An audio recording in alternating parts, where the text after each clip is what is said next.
Bonjour chers internautes de Leral.net, bienvenue à la plateforme Leral TV. Le 8 mars, c'est la journée internationale de la femme et Leral.net a décidé de célébrer la femme avec un grand F. Les femmes dans leur bonheur, mais aussi les femmes dans leurs épreuves. On a jeté notre dévolu sur Mame Fatou Ndoye, la journaliste de la TFM. Madame le député maire Aïda Sow Diawara, l'ancienne Premier ministre et ministre de la Justice Aminata Touré, et aussi Madame Fatimé Raymond Habré, la femme du président Hissène Habré. Bonjour Madame et merci d'avoir accepté notre invitation.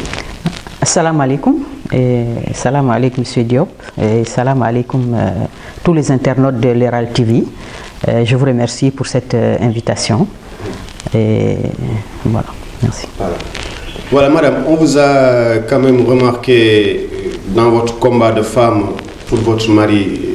Vous étiez présente sur les plateaux de télévision. On vous a vu aussi adresser des lettres ouvertes à Monsieur le Président Macky Sall et aussi à la Première Dame Marième Faye Sall.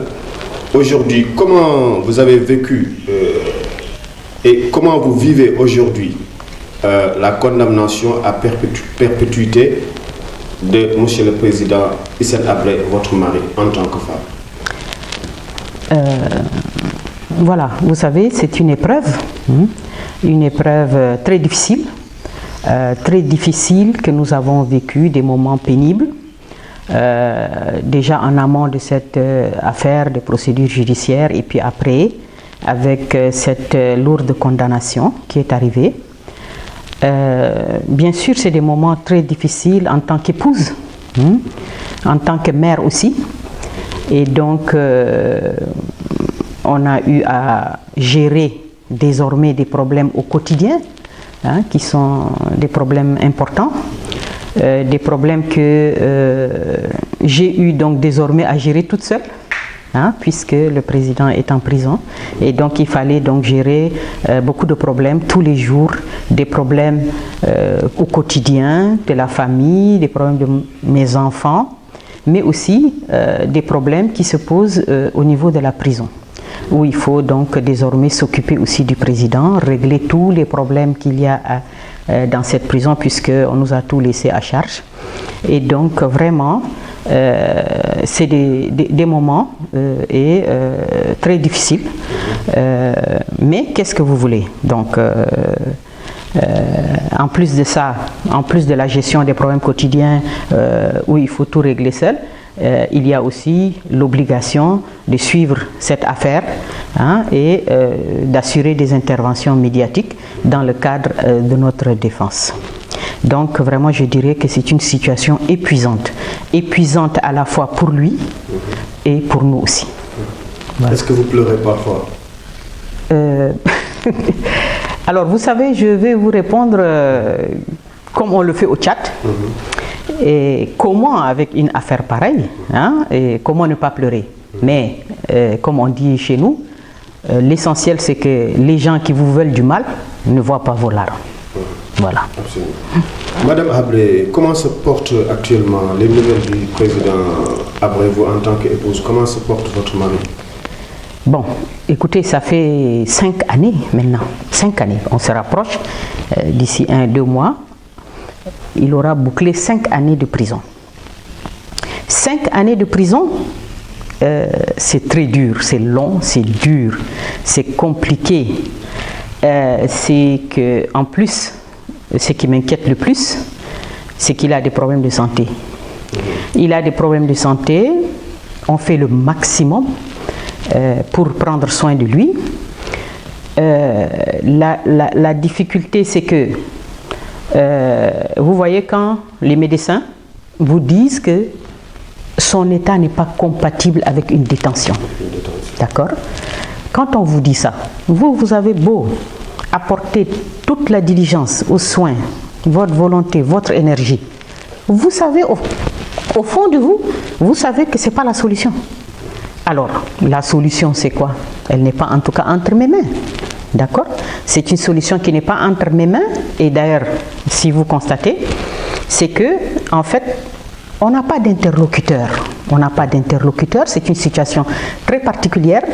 Il n'y a personne. Donc, comme vous avez vu, les chambres africaines, au lendemain de la décision qui est tombée vers le 27 avril, un mois après, c'est terminé. Les chambres africaines ont été dissoutes, conformément au statut. Elles ont été dissoutes. Les magistrats et procureurs, etc., ont été affectés à de nouvelles fonctions dans les juridictions nationales. Donc tout le monde est parti. Il n'y a plus de chambre africaine. Donc ils ont répété sur tous les tons que voilà, les questions liées au président Habré ne nous concernent plus parce que nous ne sommes plus dans cette affaire. Cette affaire est terminée pour nous.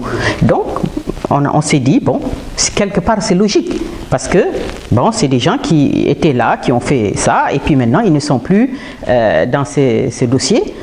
C'est terminé, c'est derrière eux. Et donc, bien que, donc, on constate donc l'absence totale des dispositions transitoires. Parce que, si vous voyez bien avant même la désignation des juges, bien avant, les gens avaient déjà commencé à construire la prison. Donc ça veut dire qu'on savait que ce n'est pas une justice. Donc c'est une espèce de contrat qu'on a exécuté. Donc on savait très bien qu'on allait condamner Hissène Habré. Et donc après, une fois que cette cour est dissoute là, mais qui fait quoi? On ne sait pas. Et donc on s'est dit, bon, c'est logique qu'eux là, les magistrats, les procureurs, ils sont partis. Il n'y a plus personne. Mais ce qu'on a constaté de manière très curieuse, il y a à peine une semaine, on a vu l'ensemble des magistrats, la majorité en tout cas, des magistrats des chambres africaines, procureurs et ses adjoints, sont sortis du bureau de leur nouvelle attribution, nouvelle fonction dans les juridictions nationales, sont sortis pour aller s'installer, constituer, être membre de panels à la demande des ONG occidentales au niveau de l'hôtel, Novotel, et ont commencé à dérouler encore une agression verbale, des insultes contre nous, leur opération de lynchage médiatique. Et on a même vu une chaîne de télévision nationale donc faire un élément puisqu'ils ont suivi leurs travaux sur 2 jours. Donc ils ont dit oui, nous on s'est réunis pour savourer la condamnation de Hissène Habré. Donc vous voyez, ça veut dire que c'est vraiment quelque chose de totalement anormal parce que ces magistrats-là, comme ils l'ont dit à la fin des décisions, des rendus, ils ont dit que nous c'est terminé, l'affaire Hissène Habré. On ne comprend pas que malgré cette lourde condamnation, malgré le temps qui passe, on voit des gens qui sortent de leur bureau parce que tout simplement, ils ont savouré les millions et les millions qu'ils ont encaissés dans cette affaire et qui est un véritable fonds de commerce. Et donc, ils se viennent, en sortant de ces bureaux de juridiction, de la Cour suprême, de la Cour d'appel où ils ont été affectés, mais ils étaient soumis à une obligation de réserve, puisqu'ils sont des nouveaux, ils ont de nouvelles fonctions. Donc comment on peut s'asseoir, violer cette obligation de réserve qui pèse sur vous pour aller répondre à des ONG et nous agresser? Nous agresser, faire une campagne de lynchage médiatique encore sur nous, ça veut dire quoi ça? Ça veut dire que malgré, c'est ça que je vous disais tout à l'heure, que nous sommes obligés, malgré cette lourde condamnation, malgré tout ce qu'on a à faire au quotidien, malgré qu'on nous a laissé comme ça le président et qu'on se démerde, malgré tout ça là, nous sommes obligés d'être en alerte. En alerte permanente, parce qu'on a des gens qui sont prêts toujours à nous donner des coups et des coups auxquels il faut impérativement répondre. Absolument. Et voilà. Répondre aux coups. Vous, en tant que femme, c'est la fête du 8 mars. Est-ce que vous avez un message particulier à lancer aux femmes par rapport à votre combat? Parce que vous êtes des leaders d'opinion à travers le monde. Vous aviez déjà écrit une lettre à Marième Faye Sall, la première dame. Est-ce que vous avez un appel pour ce 8 mars à nous lancer? En fait, vous savez, par rapport à notre affaire, je pense que tout le monde a suivi, a suivi cette affaire en tant que femmes. Donc, elles ont vécu et qu'il y a eu d'autres problèmes politiques, d'autres emprisonnements des leaders où les femmes ont été confrontées à ça. C'est que je disais que l'affaire Habré n'est pas une affaire de justice, c'est une affaire d'injustice. Et donc, nous les femmes, nous avons notre sensibilité. Nous devons toujours être aux côtés de nos conjoints pour nous indigner et mener le combat. Et mener le combat. Donc, c'est ce que je fais, avec détermination, et voilà. Toujours dans le combat en tant que femme, on vous a vu récemment écrire des chroniques politiques. Au-delà du combat, est-ce que vous pouvez nous expliquer qu'est-ce qui a motivé cette écriture? C'est de la solitude ou bien c'est juste dans le combat? Est-ce que vous pouvez nous expliciter davantage? C'est vrai, depuis quelques mois, j'écris des chroniques dans le journal Dakar Times. D'ailleurs, je profite donc de cette opportunité pour remercier vos confrères, toute la rédaction de Dakar Times, de m'avoir offert cette opportunité de poser des réflexions. C'est pas tellement de la solitude, non, c'est un engagement vers un éveil des consciences de la jeunesse africaine. Parce que nous constatons, vous savez que les médias, ceux qui s'expriment à travers les médias, normalement, dans nos pays, avec l'ampleur des problèmes et l'ampleur de la désinformation et du contrôle de l'information, notre rôle, c'est une mission d'éveil des consciences. Donc j'ai pensé que ce serait intéressant d'échanger sur des questions qui sont des questions d'actualité, des questions qui nous interpellent, nous les Africains, qui se posent à nos pays, et sur lesquelles parfois on ne va pas au fond des choses, ou on ne dit pas tout. Bon, c'est vrai, je ne peux pas tout dire parce que c'est une chronique et déjà là, elles sont longues, et donc j'essaye de comprimer et de mettre l'essentiel. J'ai fait plusieurs thèmes, le thème de la guerre contre le terrorisme, les bases militaires françaises en Afrique, justice et politique. La dernière, c'est sur la guerre. Donc, voilà, et je pense que c'est très intéressant parce que j'ai beaucoup de retours. Beaucoup de feedback, les gens apprécient, on a eu beaucoup d'échanges. Et voilà, je remercie encore Dakar Times. Et voilà. Madame, demain c'est la journée internationale de la femme, le 8 mars. Quelle appréciation faites-vous de cette journée? Comment elle est célébrée à travers le monde et ici au Sénégal? Alors, le 8 mars, c'est la journée internationale des droits des femmes. C'est une journée très importante pour les femmes. Alors, l'objectif et ce qui était traditionnellement et de manière coutumière fait, c'était que chaque année, les femmes devaient faire un état des lieux de leurs droits, de leurs conditions, de leurs revendications, secteur par secteur, dans tous les secteurs socio-économiques du pays. Et aussi scanner un peu l'état d'avancement de leur plateforme de revendication qu'elles avaient soumise aux autorités dans un peu chaque pays. Ça, c'est l'objectif initial et c'était ça normalement. Mais personnellement, moi, j'ai eu à constater ces dernières années un glissement vers quelque chose d'autre, c'est-à-dire que aujourd'hui on célèbre et on rend hommage aux femmes. Vous voyez? Alors, vous voyez parfois dans les télévisions africaines, qu'est-ce qu'on dit? On dit voilà, aujourd'hui c'est la journée du 8 mars, on a fait un micro-trottoir, les femmes ont dit bon, aujourd'hui je ne travaille pas, je ne fais pas la cuisine, c'est mon mari qui va faire la cuisine, c'est mon mari qui va s'occuper des enfants, moi je réunis mes copines, on va faire un resto. Mais ça c'est pas l'esprit. C'est ça que j'ai dit que on a glissé vers la célébration, l'hommage, machin, et ça s'est fait au détriment de cet état des lieux, de la plateforme, de l'état des lieux des droits des femmes, secteur par secteur, pour voir normalement, c'est des ateliers de réflexion, de concertation, de discussion, où les femmes vont dire, est-ce qu'on a progressé, on a avancé depuis 2 ans sur tel secteur. Vous voyez? Et donc, j'appelle moi les femmes à corriger ça. On peut, si elles veulent, on peut rendre hommage, célébrer la femme, mais que ça ne se fasse pas au détriment de cette action militante, de revendication de leurs droits, de faire l'état des lieux et de voir ça. Et donc, j'ai dit vraiment, ça c'est très très important. Il faut que les femmes reviennent à ces fondamentaux, qu'elles corrigent, qu'elles remettent sur le devant de la scène cette action militante, de faire un check-up de nos droits, tous les secteurs, de nos plateformes de de revendications et c'est comme cela qu'elles peuvent avancer. Et je dirais aussi que ce qui nous manque aussi, c'est une solidarité entre les femmes. C'est pas genre une solidarité comme ça qu'on va clamer. Non. Il faut que cette solidarité soit une solidarité agissante. Elle soit construite, organisée, portée par des réseaux.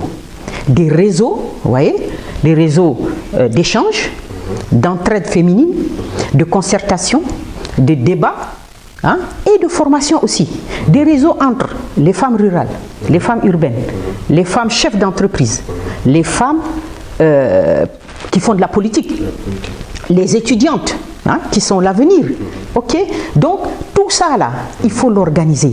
Il faut l'organiser pour asseoir et dire voilà, nous avons nos réseaux, nous avons fait, et même, je dirais même, ce serait tellement intéressant qu'à l'occasion du 8 mars, on édite un journal.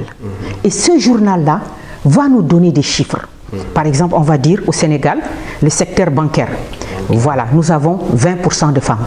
Ces femmes-là, quelles sont leurs fonctions? On va dire, elles sont caissières, elles sont agents de gestion de clientèle, elles sont dans les postes de direction. Hein? Est-ce que, voilà, on va le faire asseoir. On va dire secteur par secteur, secteur public, secteur privé, les écarts de salaire. Hein? Vous savez, ce n'est pas toujours la même chose. Même en France, on n'est pas encore arrivé à une égalité. Mais quelle est la proportion d'écart de salaire à compétences égales, etc., des secteurs de la santé? Donc, on édite un journal et on peut faire un bilan tous les 2 ans, 3 ans, et on va dire est-ce qu'on a progressé. Et dans cet état des lieux, on peut aussi faire quelque chose de simple. Par exemple, on peut donner un satisfecit officiel. Les femmes, à travers, par exemple, un comité national, vont dire telle entreprise, machallah, elle a fait beaucoup pour les femmes. Les femmes sont dans des postes de direction. Il y a une importante progression. Eh bien, on va leur dire, décerner un machallah. C'est très important parce que voilà, c'est plus concret, c'est pointu, on a une lecture correcte de l'état d'avancement et on va dire, et les autres entreprises ont dit, ah, on a primé telle entreprise parce qu'elle fait, même les femmes qui vont dire, mais nous là, on est en... Bon, on va montrer, c'est-à-dire ce qu'il faut faire, c'est un travail sérieux et objectif. Donc on va dire, ici, telle entreprise, là, il y a des secteurs où il y a un immobilisme, ça ne bouge pas. Il y a des secteurs où vraiment ça ne va pas du tout. Mais il y a des secteurs de progression. Voilà. Et on va le dire. Et on va primer un satisfecit officiel aux entreprises. Ça va leur faire plaisir. Et les autres aussi ça va faire bouger. Vous comprenez? On va dire, bon, aujourd'hui, regardez, on est dans les médias. On va dire, si on fait un journal, on a une cellule de veille qui va dire sur une année, elle va pointer toutes les émissions politiques, radio, télé, les grandes interviews dans la presse écrite. On va dire combien de femmes ont été invitées. Mesurer le leadership. Voilà. Combien de femmes ont été invitées à ces émissions? Parce que ce qu'il faut faire, c'est quoi? C'est qu'il faut qu'elle ait une visibilité médiatique. D'accord? En général, la presse, parfois, c'est toujours les mêmes qu'on entend. Vous comprenez? C'est comme en France, c'est pareil. Hein? Il y a des petits travers comme ça. C'est que les gens, la facilité, vous décrochez votre téléphone, vous appelez les femmes politiques qu'on connaît, et c'est toujours les mêmes qui parlent. Non. Donc, il faut que aussi, et puis même les femmes journalistes, je pense que c'est pour ça que j'ai dit qu'il faut remettre au cœur de la journée l'action militante. Les femmes journalistes, au sein de leur rédaction, mais elles doivent militer pour une visibilité médiatique des femmes. Mais bien sûr, il ne s'agit pas de le faire seulement dans la journée du 8 mars, de faire un plateau uniquement des femmes. Non. Il faut dire, et il faut militer aussi dans ces rédactions, dire, bon voilà, nous, on n'invite pas beaucoup de femmes, des femmes parlementaires, des femmes, etc., des députés qui viennent s'exprimer. Et donc, je pense que ça, c'est très, très important. Les femmes doivent savoir que si elles ne bougent pas, personne ne va faire quoi que ce soit pour elles. Vous voyez, parfois, il y a des, comment dirais-je, si on peut dire une espèce de communication, de coups de com politique, si on nomme par exemple une femme Premier ministre, il y a eu des études qui ont été faites, Indira Gandhi en Inde, Margaret Thatcher et autres, ça, elles sont arrivées elles-mêmes par leur parti, mais je dis les gens qui sont nommés par décret, pareil. c'est un peu de la coup de com' politique, c'est-à-dire que quand on a analysé, on a vu que c'est pas parce qu'on a nommé une femme Premier ministre qu'elle a fait des choses pour les femmes. Pas du tout. Pas du tout. Donc ça, si vous voulez, c'est un peu... Voilà, c'est de la diversion. Et si les femmes, donc ça veut dire quoi ça? Ça veut dire que dans la construction de cette stratégie d'action pour améliorer les situations des femmes, il faut que les femmes fassent de la politique. Vous voyez, pour qu'on ne les dribble pas. Vous comprenez? Il faut qu'elles fassent de la politique. Donc quand elles font de la politique, elles vont comprendre que si, par exemple, nous, les femmes, par exemple, au niveau du Comité national des femmes, qui porte la cause des femmes, et bien si, par exemple, un président de la République les convoque, disent bon voilà, mesdames, maintenant moi je vais faire quelque chose pour les femmes, je vais vous nommer un Premier ministre. Mais les femmes vont dire non, monsieur le Président, non. Non, c'est pas la peine parce qu'elles ne font rien pour les femmes. Ce que nous demandons, par contre, je donne une idée comme ça, c'est-à-dire, monsieur le Président, vous avez 30 grandes sociétés d'État. Ces 30 sociétés d'État, il y a 0 femme DG. Voilà, nous voulons 4 femmes DG. Ou 5. S'il dit non, 5, je ne peux pas vous dire, bon, d'accord, donnez-nous 4 et d'ici l'année prochaine, vous nous donnez, à la 8 mars, vous rajoutez 1. Donc, vous comprenez, en ayant 4 femmes DG, quand les femmes, et à lui de les désigner, c'est pas aux femmes de désigner, c'est à lui de désigner. Donc, ce qui va se faire, c'est quoi? C'est que la plateforme de revendication des femmes va dire, voilà, nous avons demandé 4 places de femmes DG parmi nos grandes sociétés.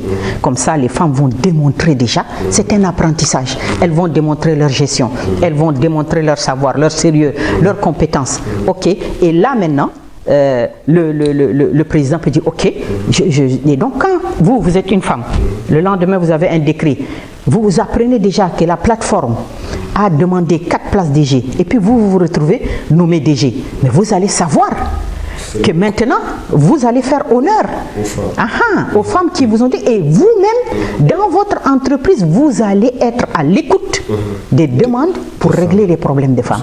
Vous comprenez? Ça c'est très très très important. Entrer en politique. Je tiens à dire que dans un an nous allons avoir une élection présidentielle et les Sénégalais votent depuis 40 ans. Ça veut dire que depuis 40 ans, les femmes sont dans les formations politiques. Mais jusqu'à présent, on n'a pas de femmes candidates à l'élection présidentielle. Ça, c'est un problème. Ok? Donc, ça, c'est très intéressant que les femmes se penchent sur cette affaire. Ça veut dire quoi ça? Ça veut dire que dans les formations politiques, il y a des problèmes qui empêchent l'ascension des femmes. Les discriminations. Des blocages, une concurrence, etc. Donc ça veut dire que si on prend les femmes qui militent, elles sont aujourd'hui des grands-mères, mais elles ont leur idée. Donc on discute avec eux, on fait des ateliers, on cible quels sont les problèmes qui empêchent l'ascension des femmes dans les partis politiques. Qu'est-ce qui leur fait peur peut-être dans la politique? C'est vrai qu'il y a la question financière importante, mais peut-être que aussi elles se disent que quand on fait de la politique, on prend des coups. Quand je suis une épouse, je suis une mère. La politique telle que la font les hommes n'est pas bonne. Elle fait peur aux femmes. Donc ça veut dire que, mais est-ce que c'est une raison pour ne pas le faire? Non. J'ai dit que, par exemple, on dit oui, les femmes ne sont pas capables, les Sénégalais ne sont pas prêts à élire une femme présidente de la République. Mais vous savez, on le disait, et on dit jusqu'à présent en France la même chose. Vous voyez que Ségolène Royal, quand elle a été candidate, les gens ont dit, oh, les Français ne sont pas prêts d'élire une femme. D'accord, mais il y a combien d'hommes aussi qui ont essayé, qui ont coulé? Et petit à petit, d'abord, l'oiseau fait son nid. Ça veut dire que pour moi, j'ai dit que les femmes doivent se présenter, doivent parler, doivent démontrer à la société qu'elles sont capables de tenir un discours cohérent, crédible, qui touche les populations et qui va prendre en compte leurs préoccupations. Et je dis que tant pis pour, même si c'est le nombre de votants, et c'est pas grave. C'est un symbole. C'est qu'il faut bien poser les premiers pas. Vous voyez, il y a combien de gens qui font des partis politiques, mais qui n'ont rien. Mais est-ce que ça les empêche de revenir? Non. Surtout la gauche sénégalaise. Alors, donc que ça veut dire quoi? Et de plus en plus, aujourd'hui, regardez, on voit un nouveau dynamisme, des mouvements qui se créent d'une autre façon, mais c'est toujours faire de la politique et c'est toujours demander le suffrage des Sénégalais. Donc ça veut dire que les femmes, elles ont leur mot à dire. Pourquoi? Il ne faut pas que elles pensent qu'elles n'ont pas les capacités. Ouais, parce qu'il y a tout un système qui peut vous décourager. Qui peut vous décourager. Alors, moi je dis que... des pesanteurs sociaux. Mais voilà, donc qui peuvent vous décourager. Mais j'ai dit que les sociétés, elles progressent. Ouais. Si vous regardez bien, il y a 30 ans, 40 ans, mais tu voyais des jeunes personnes qui disaient « Je ne veux pas que ma femme travaille. Moi, je ne veux pas, il n'est pas question que ma femme travaille. » Même actuellement, vous avez toujours des gens qui le disent. Mais la vie a montré que la vie coûte cher. Et si vous voulez donner le meilleur à vos familles, aider vos parents, vous occuper de vos enfants, leur donner ce qu'ils veulent, vous allez voir que les charges aujourd'hui, l'eau, l'électricité, etc., sont telles qu'un salaire ne peut pas faire tourner une famille. Donc, cette évolution a fait que les mentalités aussi ont changé.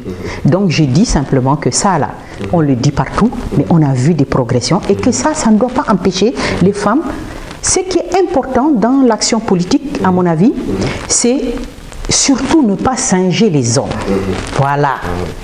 Je pense qu'il ne faut pas singer les hommes. Il faut une originalité de la femme. Mais les femmes, elles ont leur sensibilité, leur sens de responsabilité. Et elles doivent démontrer qu'elles ont des idées, qu'elles ont une lecture, un regard, une analyse de la société en matière. Mais si vous voyez, regardez, les femmes africaines, elles sont portées par une éducation que je dirais exceptionnelle. Franchement, c'est une éducation exceptionnelle.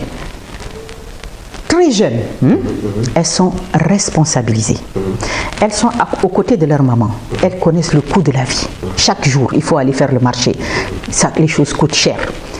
Elles sont des soutiens, elles organisent, elles gèrent le foyer avec leur maman. En étant jeunes, demain elles le font en tant qu'épouses. Elles sont des soutiens. Quand elles sont source de revenus, elles apportent, elles travaillent, elles apportent de l'argent. Elles contribuent au ménage. Elles gèrent l'argent du foyer. Elles gèrent l'éducation de leurs enfants. Elles gèrent le suivi scolaire de leurs enfants. Quand on part dans les réunions de parents, mais on est qu'entre femmes. À toutes les réunions de parents, d'élèves, on parle, c'est 80% c'est les femmes. Donc, non seulement elles s'occupent de l'éducation de leurs enfants, elles assurent le suivi. Quand l'homme a des activités, mais elle l'aide.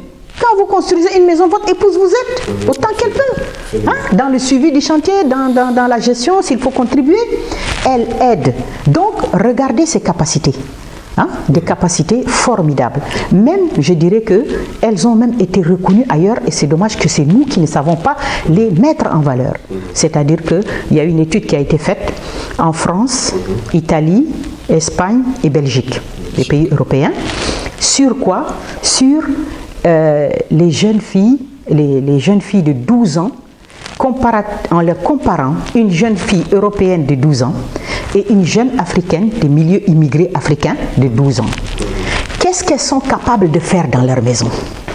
Vous comprenez? Et les gens ont constaté que le sens des responsabilités, la maturité incroyable de cette petite fille de 12 ans africaine, dont les parents ont éduqué à l'africaine, la maman se lève à 4h, 5h du matin pour aller travailler, et bien cette petite fille, elle s'occupe de ses petits frères, elle les habille correctement, elle leur prépare le petit déjeuner en toute sécurité, et elle les sort rapidement en gérant le temps pour les mettre sur le bus pour aller à l'école. Ce que ne peut pas faire une petite fille de 12 ans, mais ça là, c'est un potentiel extraordinaire. Et donc je dis que ça, c'est ça qui démontre la capacité des femmes africaines partout. Vous comprenez? Si vous voyez, dans toutes les guerres, on a toujours essayé de cibler les femmes, de les toucher, de les détruire. Vous voyez? Pourquoi? Parce qu'elles sont les piliers d'une société. Croyez-moi, elles sont les piliers d'une société. Et c'est pour ça que dans toutes les guerres, on a essayé de les toucher depuis la colonisation jusqu'à aujourd'hui. Et ça me permet au niveau de la journée des femmes de parler de ces 110 filles qui ont été enlevées il y a une semaine par Boko Haram. Vous voyez encore des jeunes élèves qui ont été... en 2014, vous voyez, en 2014, il y en avait 276 qui ont été prises en plein jour. 4 ans après, il y en a encore, voilà, 114. Et cette fois-ci, on peut le déplorer. On a eu une espèce de désintérêt de la communauté internationale. On a laissé le Nigeria gérer ça. Et voilà une situation où les femmes, les jeunes élèves, sont aussi des cibles. Comme les femmes ont toujours été des cibles dans les guerres. C'est pas pour rien, c'est parce qu'elles sont les piliers d'une société. Et donc je dis aux femmes, vraiment, il faut avoir confiance en ses capacités et il faut descendre dans l'arène politique parce que ce n'est que par la politique, malheureusement c'est ça, c'est incontournable. Parce que pourquoi? Vous voyez, les centres de décision, c'est la politique. Donc, si les femmes ne mettent pas ensemble leur concertation, leur force, elles ne pourront pas influencer sur ces décisions politiques, négocier. Et parce qu'il faut une stratégie, vous voyez, il faut une stratégie. Quand elles seront réunies, elles vont causer, discuter, échanger, elles vont établir une stratégie d'action pour améliorer et gagner du terrain dans leurs droits. Et ce n'est que comme ça qu'elles peuvent avancer. Vous comprenez? Et parce que pourquoi? Si vous voyez chaque pays africain, elles sont 52 à 54% de la population. Ça veut dire quoi ça? Ça veut dire qu'elles sont majoritaires. Donc, quand vous voyez ça, ça veut dire quoi? Ça veut dire que les femmes doivent prendre conscience qu'elles sont une force politique considérable. Elles sont une force politique considérable. Donc, à partir de là, quand on a vu, les gens ont pointé, des experts ont pointé que quand cette majorité de la population n'est pas intégrée, à hauteur de son importance, dans les grands projets de développement, dans les processus de centres de décision qui gèrent les grands projets de développement. Quand cette majorité est écartée, c'est l'une des causes de nos retards. Et partout, et on le voit bien dans les pays anglophones et aujourd'hui au Rwanda, partout où on a mis majoritairement, on a vraiment intégré les femmes dans les processus, dans les grands projets de développement, on a vu automatiquement les choses bouger et avancer. Donc, vraiment, je dis que les femmes doivent comprendre qu'elles sont une force politique et sociale et électorale importante. Et donc, il faut en prendre conscience. Ce n'est pas encore le cas. Il faut en prendre conscience. Il faut s'organiser. Il faut faire des réseaux pour avancer. Absolument. Voilà. Peut-être une dernière question, ce sera peut-être le mot de la fin. Est-ce qu'il y a des femmes qui vous ont marqué dans le monde, dans votre famille, dans votre substrat familial ou bien dans le monde en général, vos références en tant que femme et votre mot de la fin? Bon, non, franchement non.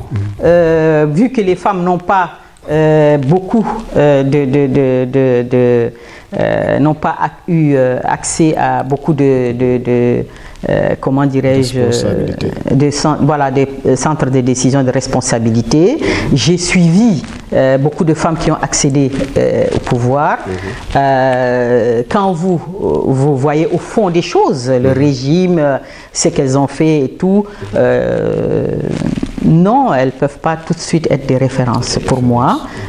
Non, franchement, je n'ai pas ce genre de référence, d'idole ou quoi là.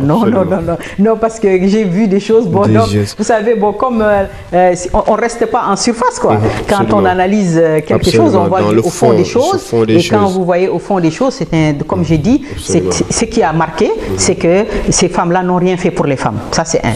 Et deuxièmement, leur bilan est aussi pose parfois des problèmes, qui sont très loin de nous en tant tant qu'Africains.